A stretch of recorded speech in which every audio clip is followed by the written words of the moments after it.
I think I ran through like 3 people getting here, I'm not gonna lie. How's it going, everybody? Jord here, and lately I've been thinking a lot about the blue blur. I have many fond memories of playing Sonic the Hedgehog games. Act 1. The point is, since I was a child, I worked very hard to play every Sonic game that came out after my birth year, like 2005 onward. And yeah, it didn't start out so great. It's no use! Take this! It's no use! This will end it! It's no use! And I can safely say for a stretch here, I've played every single one of these Sonic games at least once. And then I grew up. Sonic Boom, Rise of Lyric. Oh, I can't even look at it. Someone take it away. In 2014, I skipped my first Sonic game. So how does skipping a Sonic game in 2014 equate to Sonic working better outside of video games? Well, I'm getting there. Hold on. Most of the time, if Sonic was in it, I wanted it. I used to watch videos of other people playing with Sonic action figures and stuffed animals. I even remember liking Sonic Lost World, okay? People thought that game was hellspawn. I just liked that Eggman had a redemption arc.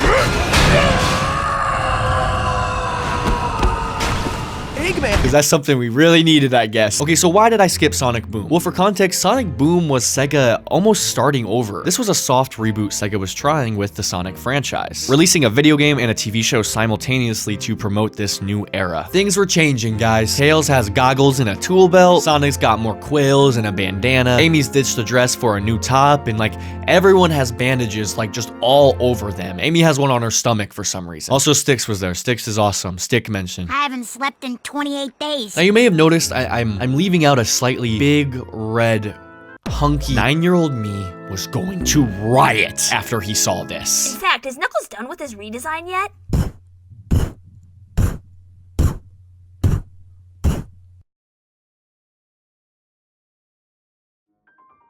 In reality, I don't think I actually cared about Knuckles being bigger. I think I was just being an echo chamber of what I saw online and just internalizing that. Well, how are they gonna make Knuckles fly if he's so big? And here's the thing, they don't make him fly. He doesn't fly in this game. He like grabs stuff and climbs. I can climb this easily. However, if you do want to get technical, Knuckles can actually fly if you jump and then pause the game and then jump again and then pause the game and then jump and then you just keep doing that and he can fly.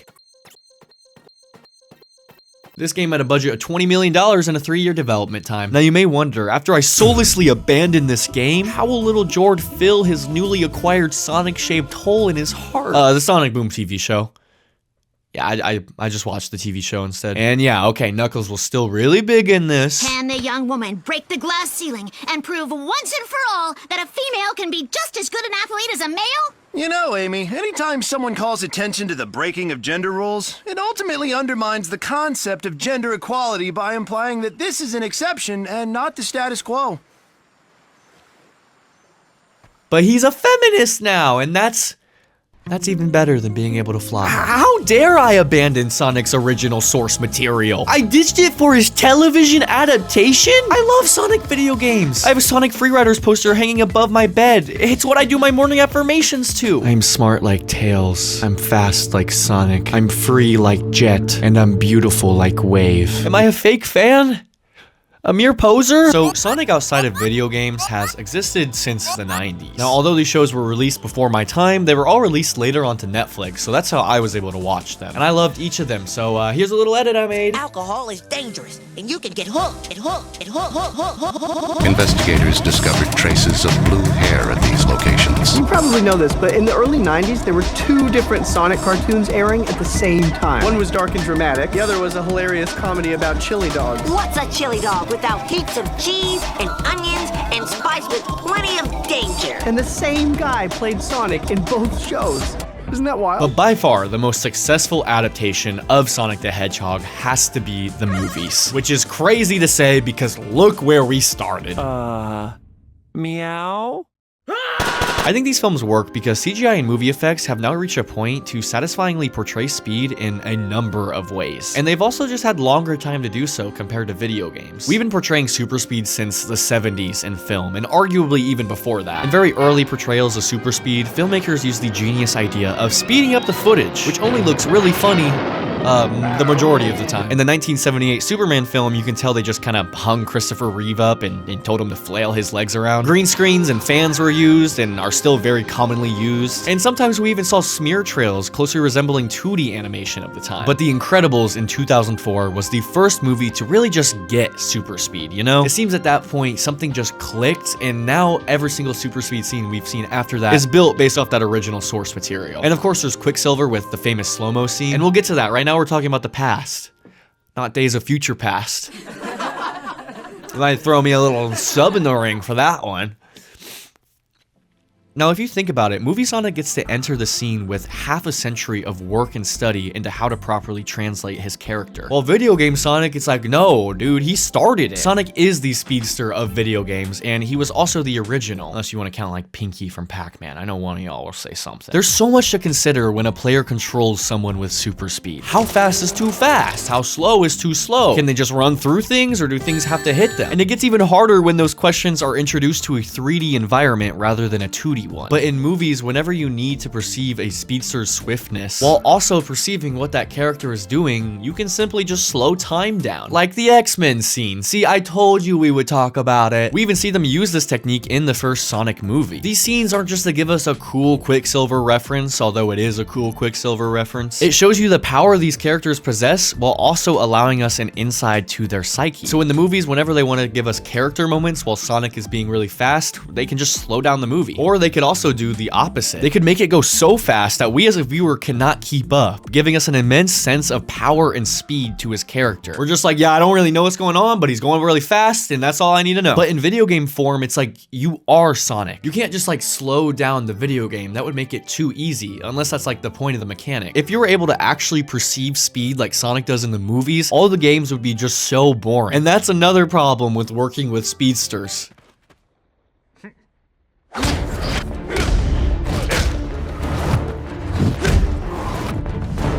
In something like a movie and TV show, you can kind of gauge a speedster's skill pretty much however you want with writing. You want to make them walk on water? Sure, why not? Time travel? Sure, why not? Phase through walls? Sure, why not? You want to do a cool reference to one of the oldest surviving films in a Zooproxy scope? Sure!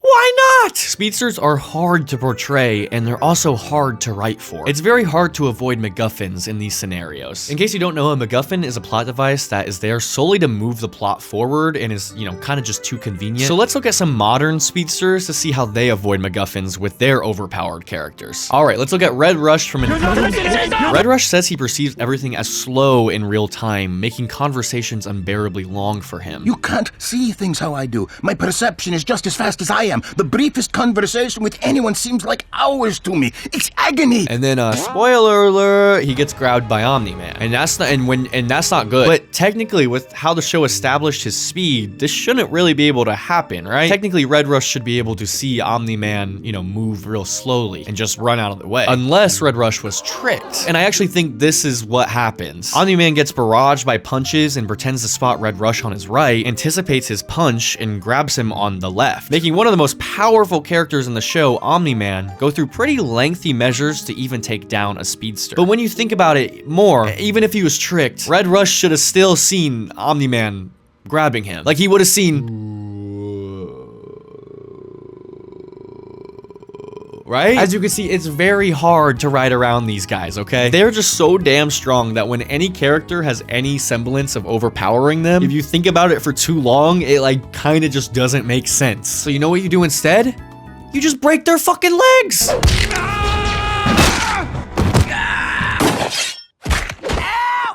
Catch you later, egg face.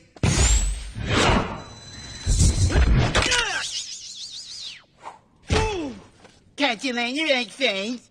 That's you. That's what you sound like. This is one of the areas where I feel Sonic can actually work better in video games. Sonic rarely ever has an arc in his own games. It's always him being an agent of change for the others around him. I haven't done anything, Sonic. You're the reason you haven't changed at all. You're too strong to lose yourself. I'm the reason? In the movies, Sonic messes up. He learns, he grows.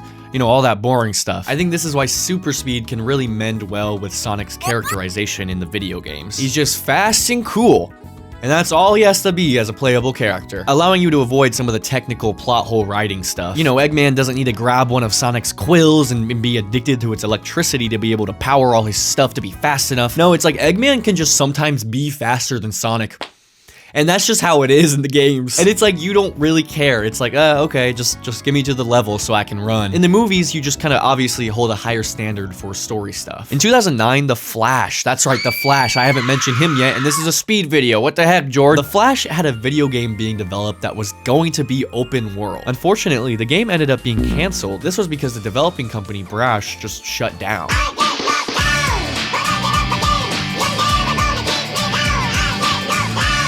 But they made really good games though. We can still find footage of this canceled Flash game, and it actually looked really promising, but still, it doesn't exist. Speed games are really hard to make. Sonic Frontiers is Sega's first attempt at an open world Sonic game, something I've yearned for literally years.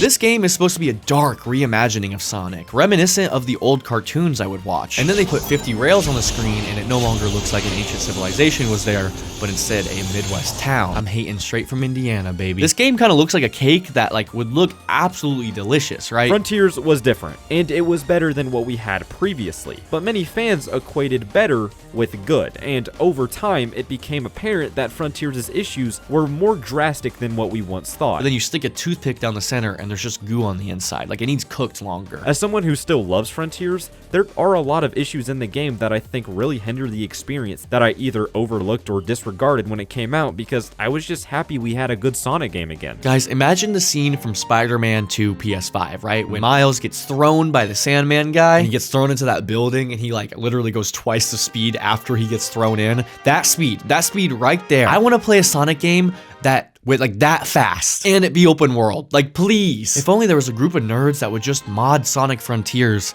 to make it the game that I would want. You're thinking of Guinea.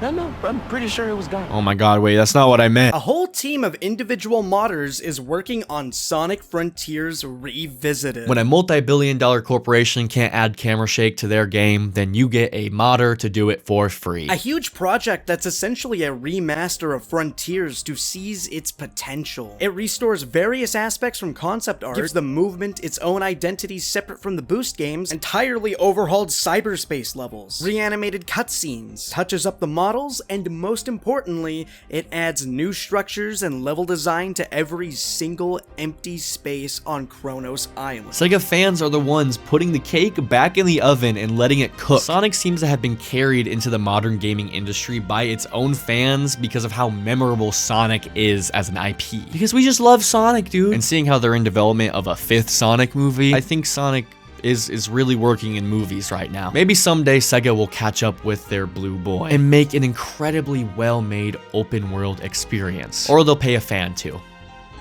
Probably the latter. But in the meantime, Sonic is still here, and I'm thankful. This hedgehog genuinely guided me through my childhood. What? What? So what do you honestly think? Does he work better outside of video games, at least right now? I honestly don't know if I'm extremely wrong or if I'm, voicing a lot of people's thoughts as well. So we'll see. Thank you for watching this video all the way through to the end. If you made it this far, why don't you just go ahead and subscribe, huh? Guys, let's get to 100,000 subscribers one freaking step at a time. It only takes one of y'all to subscribe and grow that number, okay? Meow? Well, I'm the fastest thing alive. You think you can beat that? Yes I can. Let's have a battle. Of what, toughness? Because I'll surely beat you in that. Oh yeah? Let's go.